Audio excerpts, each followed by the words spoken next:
You just moved on this leather settee, and it sounded like you were trumping. It sounded like you were breaking wind. Don't cut that out. I like that. Why on earth did we choose to record it? Why on earth did we choose to record a podcast on a leather sofa?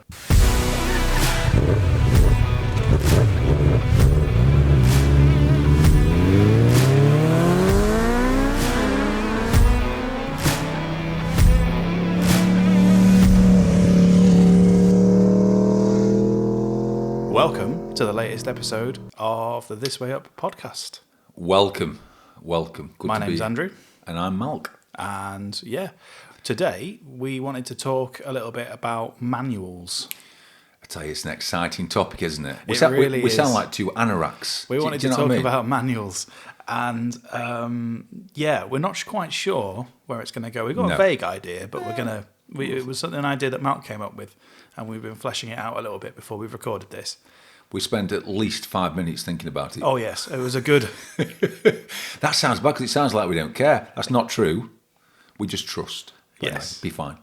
It's good. Well, you were telling me about you changed... What did you do? Oh, yeah. Well, I love motorbikes, but I'm not the most sort of mechanically minded person. I can to be agree. honest. I can definitely say that I'm not either. Okay. So a mate of mine, Simon, his bike wouldn't start, and it looked like a battery problem. All right.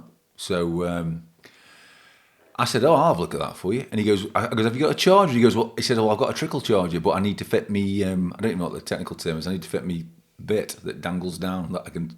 That sounds so wrong. Anyway, Large and in charge. yeah, I did.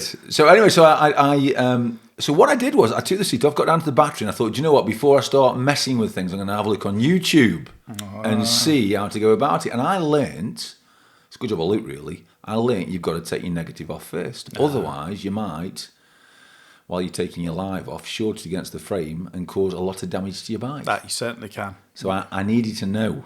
You got to remove all the negativity from your life. Very true. That's what you got to do. Anyway, can I just say that actually I did that and I fitted it, and as Mike would say, our mate Mike, who's actually sat in the background. Hey, Mike. How do? It was factory. It finished. It was like literally. It was a tidy job. It looked like it had been fitted at Triumph. You honestly. blow it up. And I put the seat back on. Okay, he put his keys in, and it started first time. It was a loose negative connection, I think. That's all it was. Just a little loose So I was connection. quite proud. So, but the point is, if I hadn't have sort of looked and got some advice and some guidance, I could have blown his bike up. But anyway, yeah, I know. So I'm glad I did. No, I mean it's. Have you ever tried to do anything and got it wrong? Oh boy, have I! Have you? Oh boy, have I ever! Yeah. So when I got my first proper bike, it was a Honda Varadero 125. Okay. The V-twin adventure style thing, because Yeah. obviously my height being what it is. Yes. Anything smaller than that is a little bit. It's not ideal. No. And me being relatively sort of cheap-minded and kind of thought, but also actually wanting to learn how the thing works, because I became very quickly obsessed with it. Like I was completely besotted. It was my freedom. It was my form of transport. It was getting me to work. It cost 17 quid to fill it. This was back. Very easy to get obsessed with motorbikes, This was isn't it? back then, and I was just, obviously it's a 125, so but it set my world on fire in that sense, and I just went everywhere. I mean, I remember the first time I went into the Lake District on it. It was just a kind of mind-blowing experience. Even on the liberating, isn't it? Yeah, that's the word. It was liberating. It was like discovering a whole new sort of part of myself that I didn't know existed. Yeah. And I wanted to know how it worked. I wanted to know what was going on. I wanted to keep it. I wanted to service it. I wanted to get it right. And it just so happened that my work at the time was moved. That they got a supplier. They were an online retailer, and they got a new supplier that sold tools. Can we just hold that thought for a minute? Yeah. Can I tell you why? Holding me tool. Could you just tell us, Andrew? Yeah. You know the company you used to work for? Yeah. What was it you used to sell? Oh no, this was in another life. This was prior to that. Oh, This sorry. No. I did used to work for a company that sold tutus and leotards. That is true. So, It's perfectly true. you can always cut this bit out, but I just had to mention it. No. So my employment history is I'm not ashamed of my employment history then. Okay. But no, so my first ever job in the UK after coming back from Germany was working for an online retailer, and they just started working with a tool supplier. Okay. And so that meant that I could, with employee discount, get all these toolkits. And I thought, well, that's the one thing that I don't have that I would need in order to work on my own bike. And I basically did what you do. I ordered a Haynes manual for it. Well, The pictures and everything. I ordered because in my naivety, I didn't really think to consult YouTube for any of it. Old school. Old school. I got a Haynes manual and I got a barcode toolkit, which I still have. And then on a weekend, I would sit on the drive at my parents' house and learn how to take the thing apart. Fantastic. It was fantastic. I managed to do air filter, managed to do change the oil. I managed to do quite a few things. I fitted my own heated grips. I changed the windscreen, and that's you know. I'm not feeling quite so clever now. You tell me this. I was so proud of myself. I was able to do, and I was just there spannering away with my little toolkit. I could adjust my own chain. I mean, I made an absolute meal of it the first time I did it. I didn't realise that you had to adjust both sides, so I ended up with one that was completely out, and the other one that was. So it was kind of really wonky. Yeah. One was out, and the other one was really out. Okay. And I literally remember a friend of mine at the time. His dad is a car mechanic, and I literally he was like, he's the only person that I know that within the last couple of miles that has any kind of mechanical knowledge whatsoever. So I was like, please fix my bike. I've made an absolute meal of it. So I ended up following my Haynes manual diligently, taking my bike apart and doing various bits of. I mean, I was rubbish the first couple of times. I mean, oil and an air filter you can't really screw up unless you overfill. I bet I could underfill. But I was like, no, it's got all the amounts that I need. It only takes about 1 litre of oil. So I was like, oh great, I can go and buy some oil for a litre of oil for however much a litre of oil cost back then. I can't remember. It was under a tenner. And I was like, great, I can just swap it out. And I think the oil filter was like £2.50 or something ridiculous. So I was like, brilliant. The only thing I didn't touch was my brakes. I was just... wise. I just thought, no, that's going to go really badly if I maintain my own brakes. Even though I've got full pictures and all that, I can probably do it. I decided to leave those alone. And it was all going really well. I was even feeling quite pleased with myself, and I was like, "Oh, I can do this sort of stuff now." And then I thought, well, it's getting up to about what was it? I think 30,000 miles or whatever it was. I bought it used. Time to check the valve clearances. Time to adjust my own valve clearances. So I bought a feeler gauge and all that, and I'd read the manual and got into great detail. And he says you have to take the top half of the engine off and all that sort of stuff.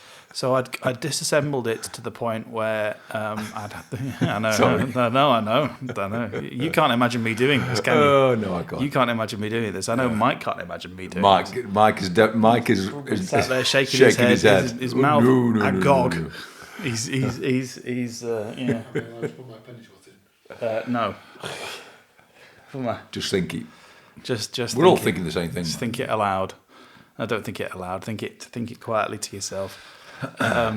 So anyway, I got to the point where it's all there. The valves are on show, and I'm happy with my progress. And then I thought, right, okay, great. I've got my feeler gauge, so I'm gonna stick my feeler gauge. I'm gonna check my clearances. And I think, oh, there's something off here. So what did you do, Andy? I basically screwed my valves down. Oh right, okay. Basically, I just didn't know what on earth I was doing, so I just kind of went, oh, hang on, got the correct feeler gauge, the correct width. Yeah. Slid it in and was like, it's too loose. It's way too loose here. So I basically just tightened them down. Never mind that I shouldn't have attempted that at all. And anyway, valves rarely ever need. Yeah. You know, it was just a stupid folly thing that I thought I needed to do. You get a bit carried away. I was massively carried away. Anyway, so I was feeling very pleased with myself because I was like, I'd identified that my valves were the tolerance was, the clearance was too big. Yeah. I'd adjusted it to with it, and I'd removed the feeler gauge, and I was thinking, oh yes, this is proper mechanic stuff. Yeah. This now, this would cost me hundreds of quid if I took it to a reputable place to have it done. Put the whole thing back together again and started it, and the engine sounded like it fired, but it sounded like, have you ever heard a Harley Davidson gearbox? Yeah, I have. I think I have. Yeah, where it sounds like there's a little man inside with a metal hammer going dunk, dunk, dunk, like that for the. Yeah. Now imagine your engine sounds like that when it fires up, dunk, dunk, dunk, dunk, dunk, dunk, and it just kind of it was like a pinball machine. Basically, I was at that moment when I realised that my career as a motorcycle mechanic was over. And your bike was broken. My bike was broken. So, I ended up taking it to a mechanic because this was I had no idea. I had no idea about what bike shops were good. I had no idea about any of it. I took it to a place that would in St Helens, as it turned out, near where I lived, and they basically said the engine is toast. Really? Yeah. So you I don't think they wanted to deal with it, to be honest. Oh right. I don't think they wanted to deal with it. They just fired it up, loud, terrible noise. Yeah. And I just think they just thought, I'm not going to, not going to touch it. Fortunately, at the time, there were no shortage of engines available on eBay for my bike. And I think it was something like 250 quid or something thereabouts. It was sub 300 quid. I just thought, I'll buy a new engine. I bought a new engine, had it sent to the garage that was dealing with the fallout of my idiocy. Yeah. And they fitted a new engine for me. And that was one of the last times that I did anything massively mechanical to a motorcycle. That sounds wise. Yeah. Particularly as you kind of upgrade to larger motorcycles that cost more money. Well, that's what I did. So obviously then about, what was it? That was about 6 months in, I think. And then to my riding career. And then about 18 months in, after I was 24, I got a V-Strom 650. And I bought it at 30,000 miles. And one of my first questions was, have the valve clearances been checked and done? Because it's one of the main service items. It didn't go through your mind, did it? It didn't go through my mind to do it myself. That's what I mean. I wanted to make sure the dealer had done it. Fair play. And anyone who knows me will know that bike lasted me for just over 3 years. And 73,000 miles I put on it. Wow. Never having once checked the valve clearances, never having once done any kind of big proper engine work to it. It had a couple of clutches. It had a couple of clutches for various reasons. And some other stuff. I think it had a stator as well at one point. Yeah. The stator burnt out. Yeah. But in terms of actually having to take the proper engine apart, the all that stuff and do work like that, it didn't. But it never needed it. It never needed it. So, and plus, of course, now we do have Mike, who's sat very quietly in the corner of his living room where we're actually recording this podcast in Wigan. We now have Mike, who basically is, he's just, he's our spanner, isn't he, basically? Yeah, that was the last time that I picked up a spanner in anger. Okay. Yeah, probably wise. Yeah. Now, obviously, I am capable of doing an oil change. Stop laughing. Stop it. I am capable of doing an oil change. I'm capable of doing an air filter. I can do basic various bits and pieces.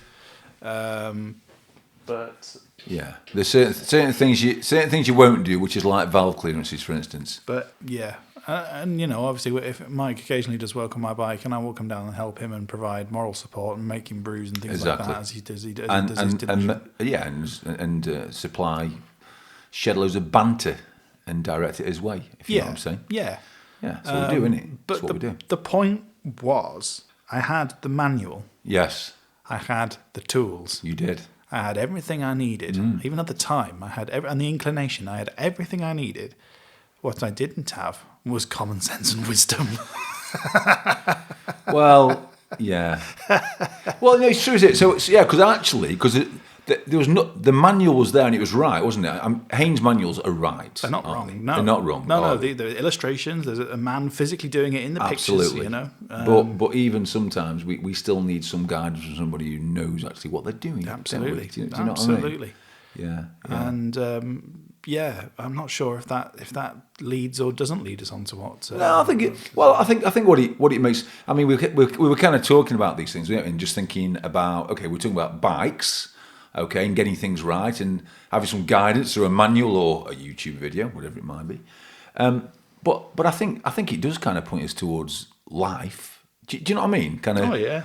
I mean, do you know what I always think? I always remember being told when I was when you're a kid or when you're in your late teens. I remember being 18, and my stepfather and my mum telling me that trying to tell me what to do. Do you know what I mean? Trying to tell me how I should be doing things. Oh right, yeah. Do you know what I mean? Trying to give me some guidance, and of course I knew best. Of course. Now don't get me wrong. I had everything. I had the job. I had a roof over my head. It was all there, and I was being told what to do. But it didn't end well because I chose to try and do things, through my own sort of knowledge and best effort. Yeah, didn't go great for me. That didn't. You lent on your own understanding. I certainly did. I mean, I lent on my own understanding in that particular instance, and I blew up my own engine. So. Well, there you go. Kind of. Well, because I think with life, I think you can have all the ingredients to a good life, can't you? So you can have. I mean, let's face it. Here in this country and in the West, I suppose, if you know what I mean, we have it all, don't we? We have everything we need. We have we have decent jobs. We have good houses. Blah blah blah blah. And yet we still somehow seem to mess things up, don't we? And on the regular. On a regular basis. Well, I certainly do. Yeah. In fact, probably every day, if I'm honest, I do something which I wish I hadn't done, or say something I wish I hadn't said. Do you know what I mean? I get stuff wrong. I completely agree. Yeah. I definitely get stuff wrong on a regular basis, and I think that was kind of where we were. That's kind of where we were going, weren't we? Sort of. I think I wrote at the top of the page. I wrote the statement, I wish there was a manual for life. And that's what kind of got us thinking. That's what got us going down this route, wasn't it? Because I'm sick of messing it up. Yeah. Life doesn't come with a Haynes manual, does it? It doesn't. No, it doesn't. No. No. Although I think where we're heading with this is that we would say there is a way. There is guidance, for want of a better word. There is somebody who does know and who we can go to and get advice from. So, yeah, it's there, but we sometimes decide that we know best anyway and just, try and sort our own valves out. Jesus says, I am the way. He does. Doesn't say. Yeah. No, you're right. He doesn't say anything about valve clearances. He doesn't. No, you're right. He doesn't. No, but that's a really, there's a really famous verse in Scripture, isn't it, where Jesus, in fact, you know what's really interesting? He's speaking to his mates. He's got his 12 mates. Well, actually, there's 11 at that time anyway. He's got his mates. There's 12. He's got his mates. He's just told them that he's going to go. He's going to die, and he's going to leave them. And he's kind of reassuring them. That's what he's doing. And he does say, it's John chapter 14, it's verse 6, and he says, I am the way, the truth, and the life. Yeah.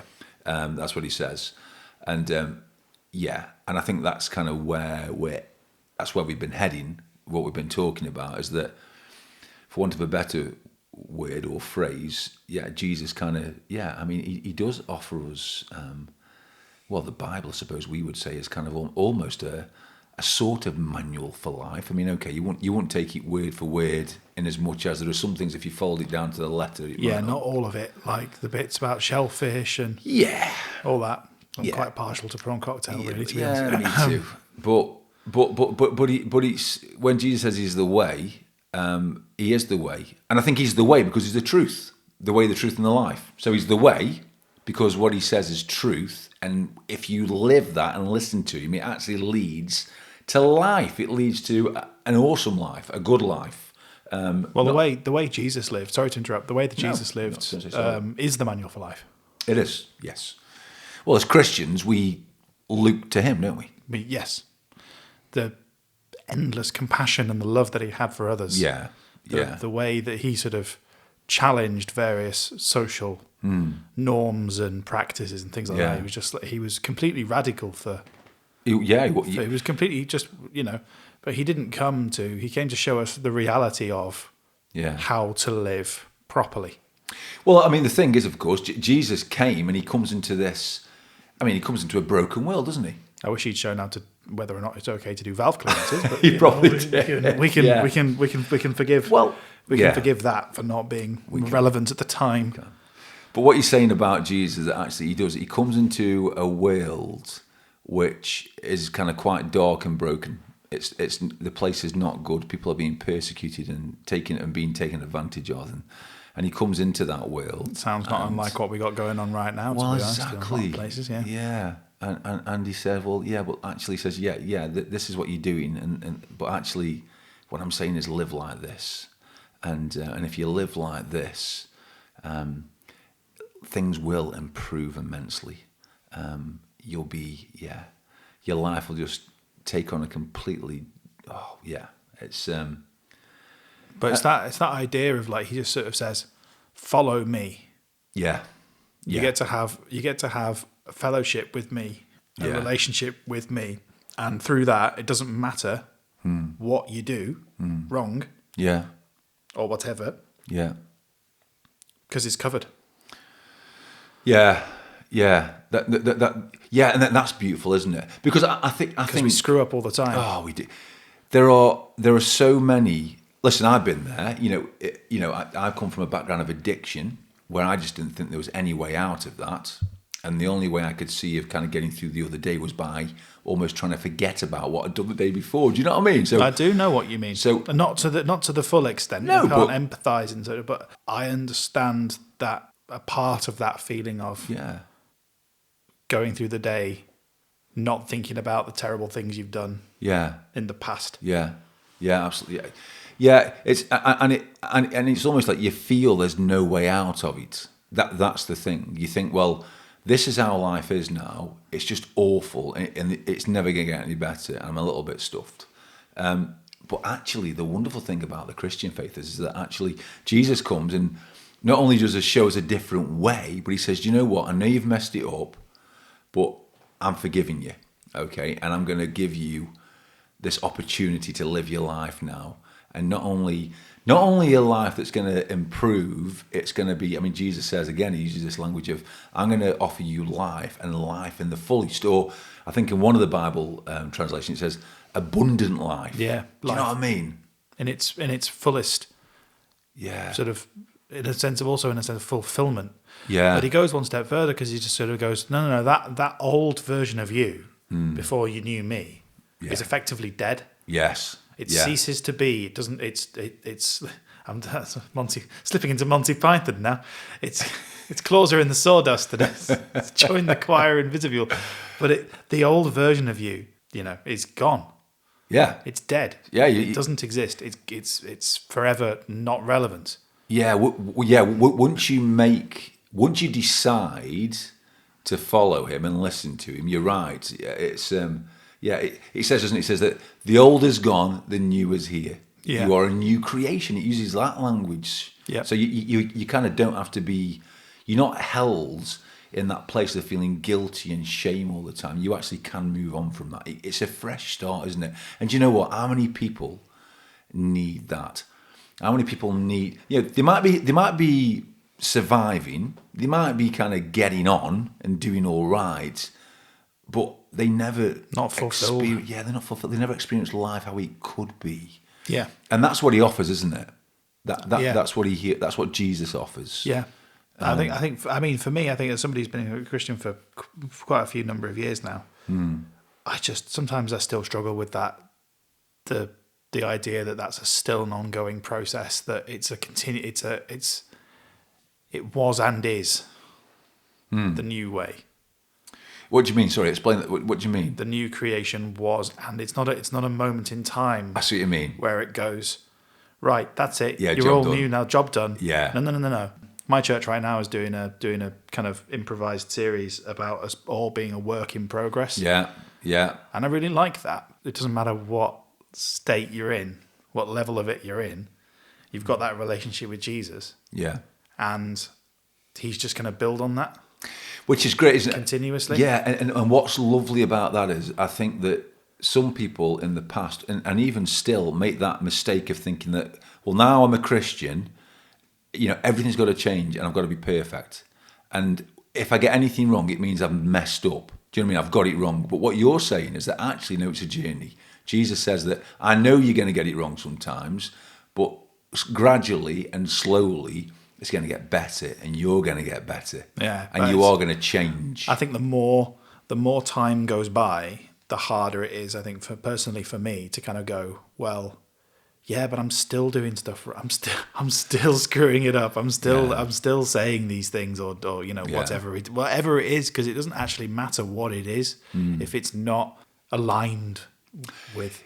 Yeah, well, I think a lot of people have their own idea of Christianity, don't they? And I think perhaps Christians get judged sometimes because they think people who aren't Christians will look at a Christian and say, "Well, actually, you're no different than me." Do you know what I mean? And not much that. but well, the truth is they kind of aren't, and they are. They're different in as much as they now have faith in Jesus and they trust in Him. Yes. So they are different, but in another respect, they aren't different because they're human and they still get stuff wrong. Okay, don't they? So I think the wonderful thing is, and of course the good news, isn't it, of being a Christian, is that actually Jesus has taken the blame for all the stuff we've done wrong and all the stuff we're going to do wrong. That's the bit that breaks me every time. Yeah, because it's like, well, He died for that. Yeah. Fair enough, stuff you've done in the past. But it's the stuff that will happen, despite and is happening now, despite the fact that you believe and follow Him. Yeah.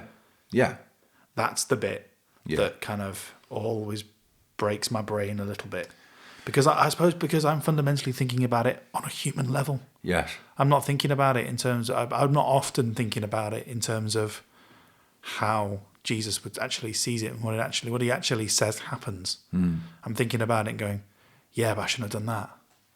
I've done that despite being who I am now. You see, do you know what I mean? I do. Do you know what I mean? I do. And it gets me every time.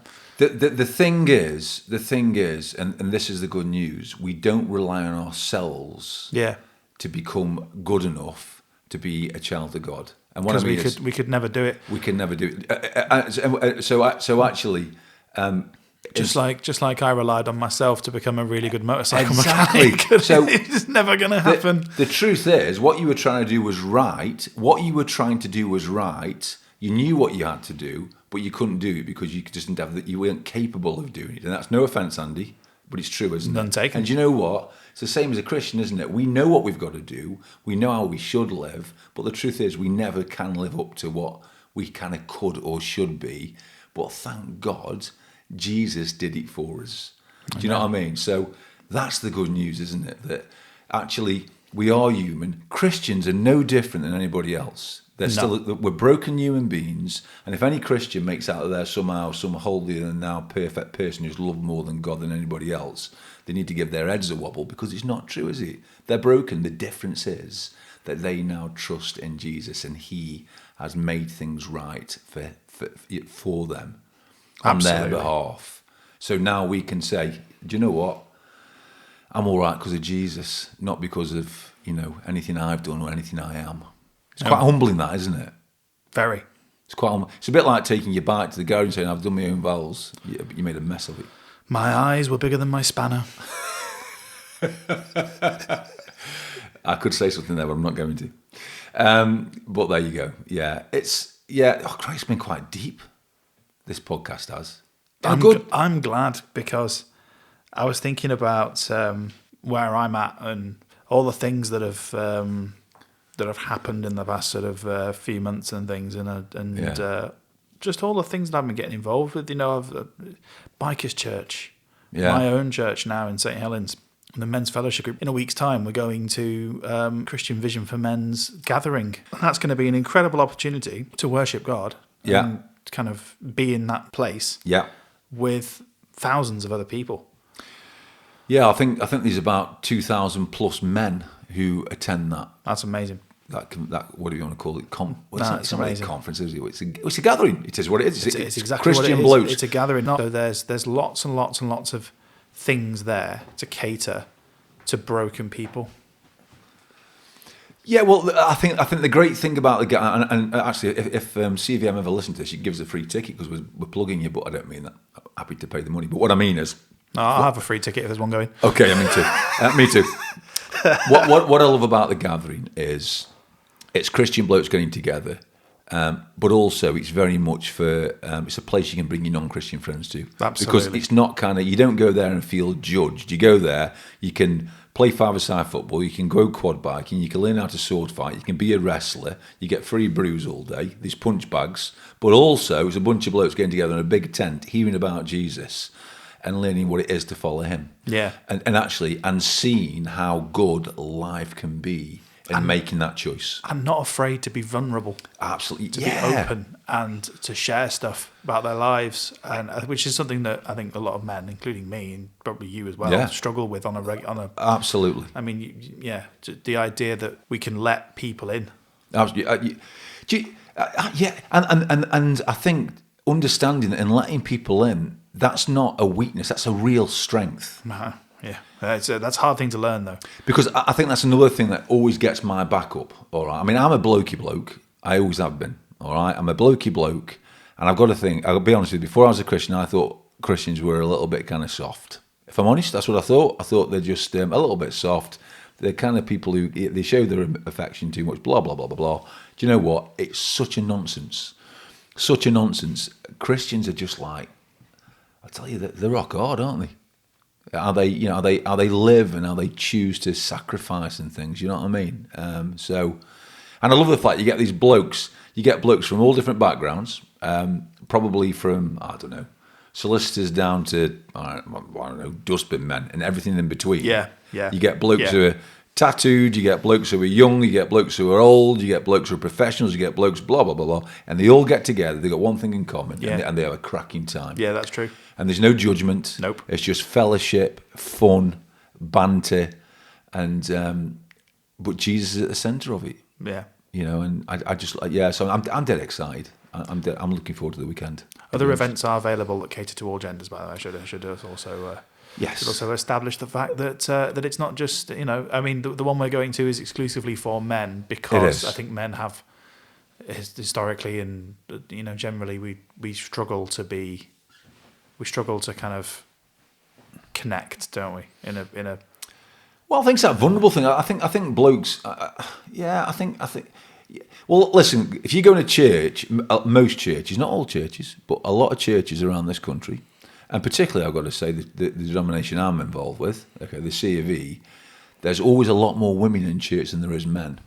That's an interesting thing that I haven't particularly observed, but now that I go through the Rolodex in my head of churches I've been to and my own church services and things, that's probably correct. Yeah, which is interesting, and I don't know why, but that's how it is, and they always seem to be. I think they're just more willing to be open about their struggles and their problems, and I think they're more willing to actually go and try and do something about it, find a solution, whereas blokes just tend to crack on and say, well, we'll get through it one way or the other. We'll get through it. Yeah. It'll be fine. Yeah. But I was just thinking about, we were kind of thinking about. I told you before we started doing this about this song that I was listening to.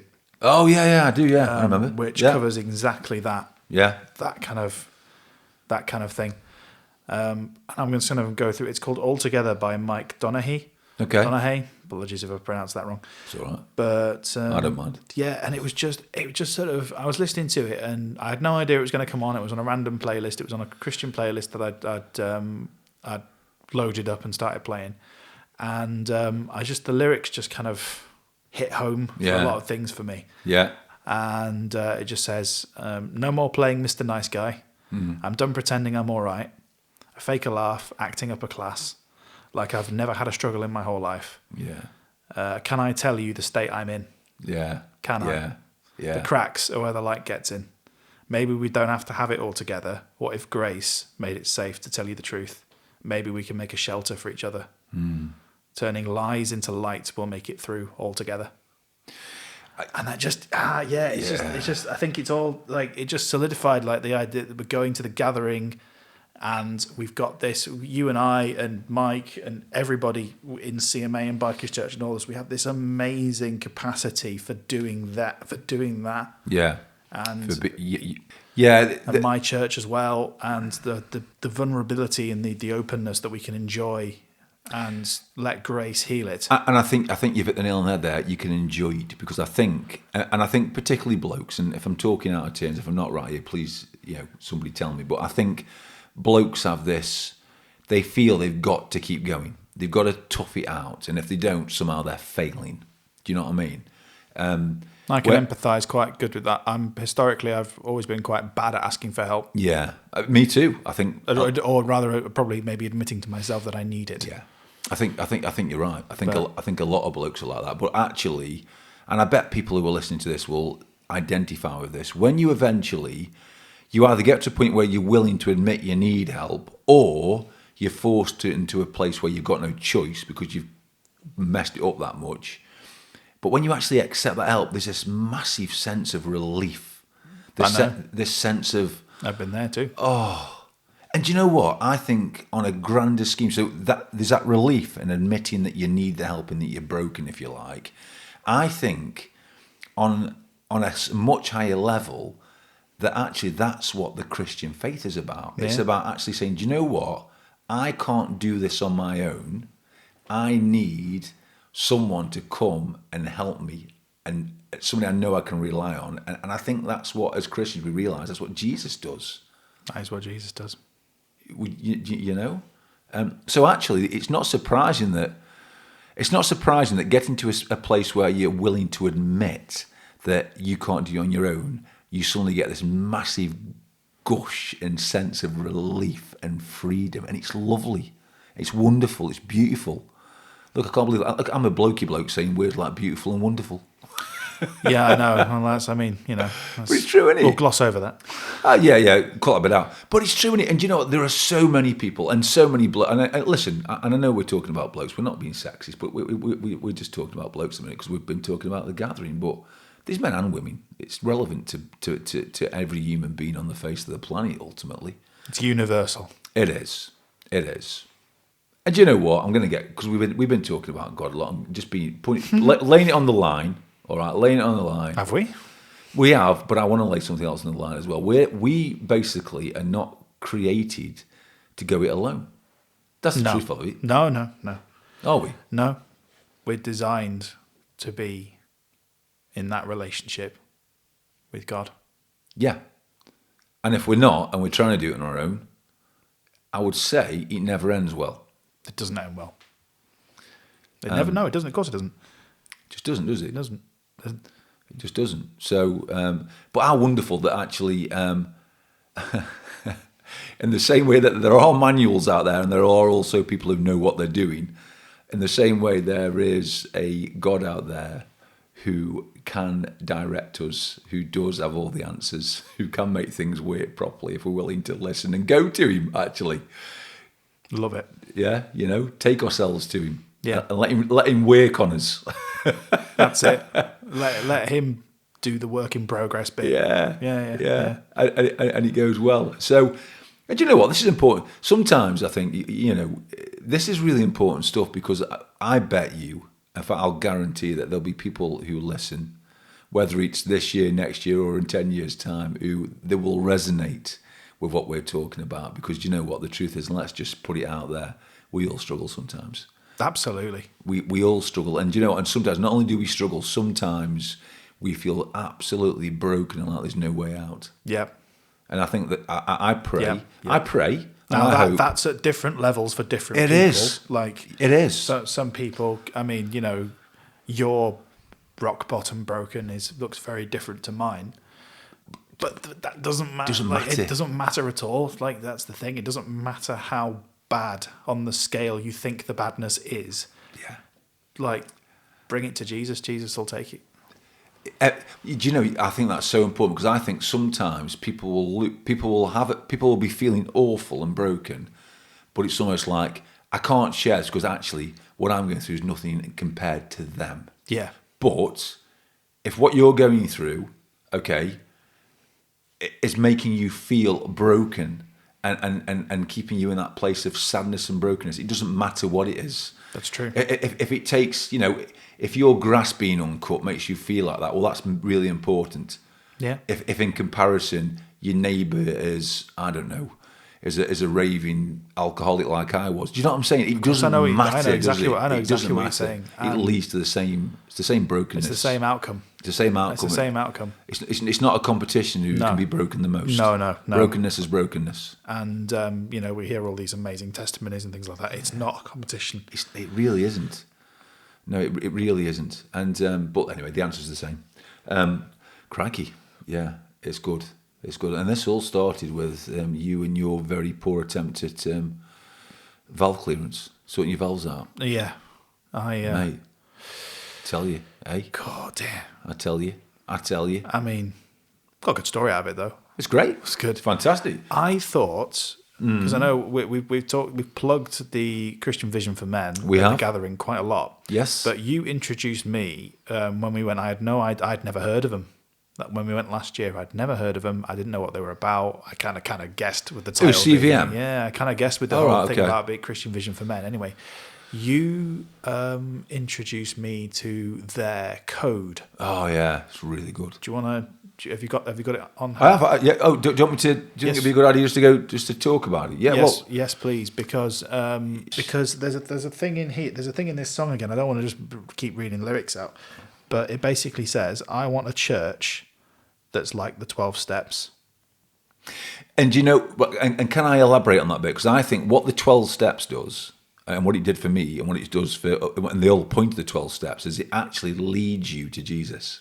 Yeah, that's what it does. It guides you and takes you to Jesus. So it takes a broken mess, and I'm talking about myself. I'm not putting that on anybody else, but for me, it took a broken mess and led them to Jesus, who then made things right for me. Do you know what I mean? And that's what the 12 steps does. I want a church that looks like 12 steps where all are honest and accepted. Yeah. But it's going to take myself to cultivate the kind of life that others haven't seen yet. Yeah. Oh, they're lovely lyrics. That's what the 12 steps does. Yeah. It's but if you think about it, church should be that all the time. It isn't just a building you go to on a Sunday and then you go home and then whatever.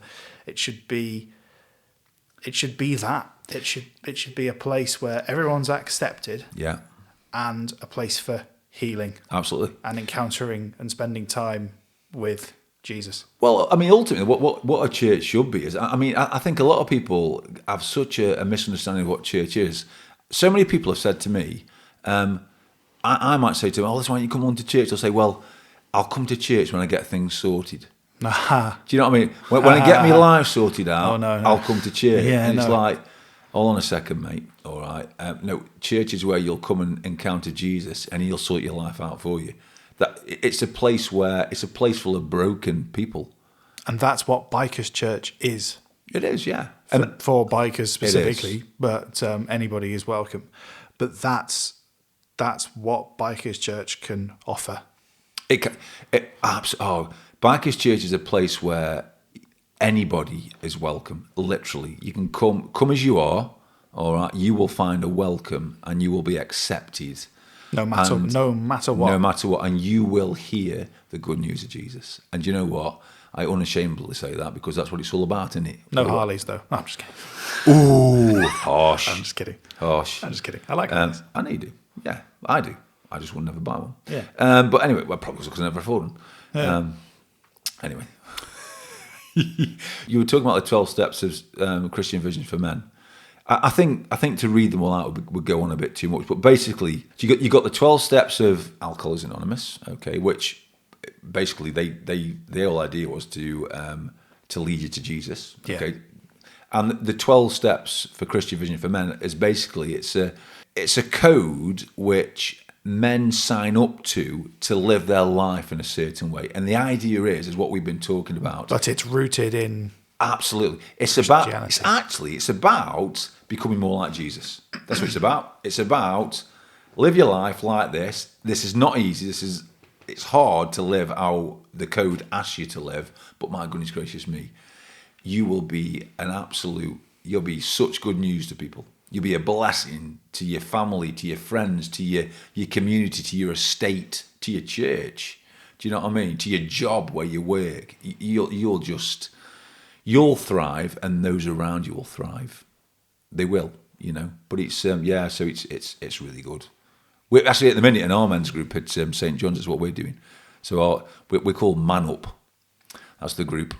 That's what we call ourselves, and we're trying to just slowly work through the code and become better men in our community, for our church, for our families, in our workplaces. We're obsessed with up, aren't we? We've got This Way Up, we've got Man Up. Probably get sued by Pixar at some point. Very good, Andrew. Very good, sir. Do you know, it's been a cracking conversation. It's got really deep, isn't it? It has, but do you know what? That's all right.